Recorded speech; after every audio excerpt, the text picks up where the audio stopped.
মন্ত্রী মারোয়ান মহারাজ, আমার হৃদয়ের বেদনা মনোগত ভাব আপনার জানার বিন্দু মাত্র বাকি নেই।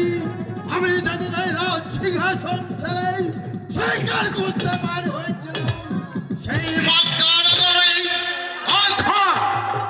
রাজকুমারকে দেখার জন্য চোখে দেখার জন্য শত সহস্র নরনারী আমল সারিবদ্ধ লাগেছিল পোষণ করার জন্য।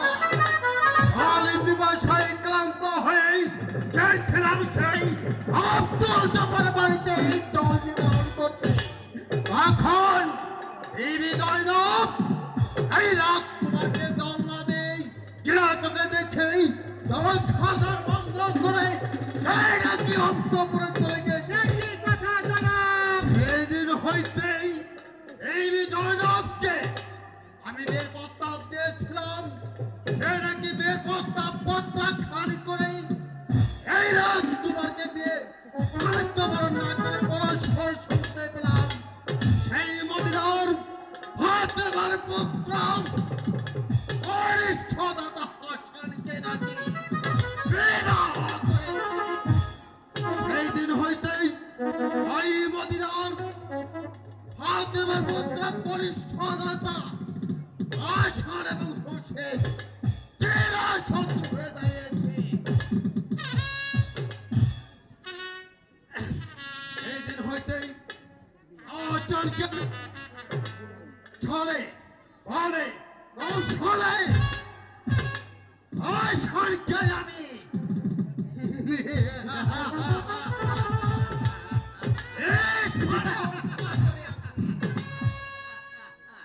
মন্ত্রী মহারাজ এর পর যে চলে যাইতেছে ওদের পর্যন্ত আসিতেছে এখন পর্যন্ত ওই মদিনায় আমার শত্রু জীবিত রহিয়াছে। মন্ত্রী বরণ আমার শত্রুকে সেই হোসেনকে এইভাবে হত্যা করা যায় তাই বলুন মন্ত্রী বরণ।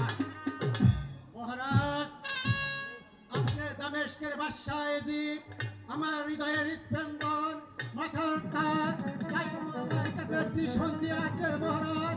আমি পরস্পর জানতে পারলাম ওই মহানগর জিয়াদ বাদশার সহিত মদিনার মহাবীর হাসানের ভাই হোসেনের অত্যন্ত ভালোবাসা। যদি বাদশাহ জিয়াদ কোনো ভয় ছাড়ে বলে কলা কৌশলে যেমন করে হোক না কেন ওই মদিনার রওজা হইতে হোসেন সবাই হবে আমার মন্ত্রী বরণ তাহলে শীঘ্র একখানা পত্র লিখে দামেস্কের এজিদ বাদশার সালাম জানিয়ে একখানা পত্র লিখে পাঠিয়ে দাও ওই কুফানগর জিয়াদ বাদশার নিকট। আপনার আদেশ আমার সে দায়িত্ব, আমি এখন তাহাই করে দিচ্ছি। কোথায় কাশেদ, কুশায় কাশেদ? আদেশ করেন জাহাপনা।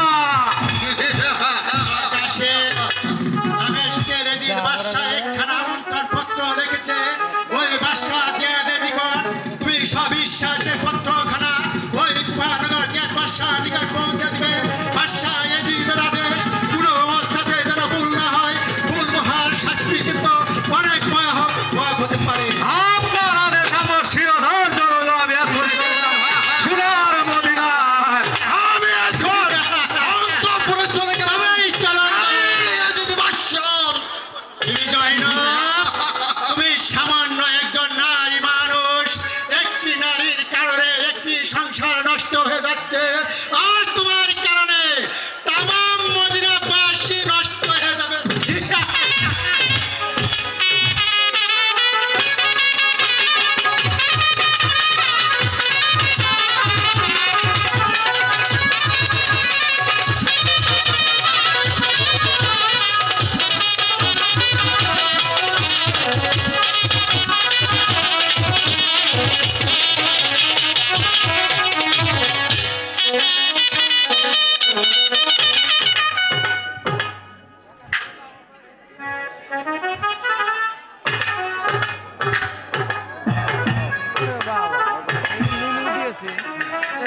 পাঠ করছি নি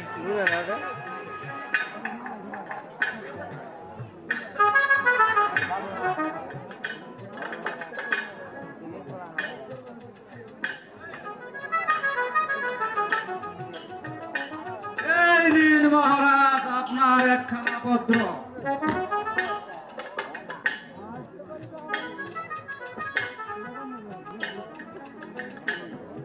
ভাই পিয়ার, আপনি আমার ভালোবাসা গ্রহণ করিবেন, তারপর আমি আপনার সাহায্য কামনা করি। তাই আপনি আমার পত্র পামাত্র শীঘ্রই দামেস্কের চলে আসবে। ইতিহাজিৎ মন্ত্রীবর, মহারাজ, ওই দামেস্কের এজিদ বাদশাহ আমাকে যাবার জন্য একখানা পত্র পাঠিয়েছে। আর যা বিলম্ব করিব না, এখনই দামেস্কের যাত্রা করিব। তাই চলেন মহারাজ।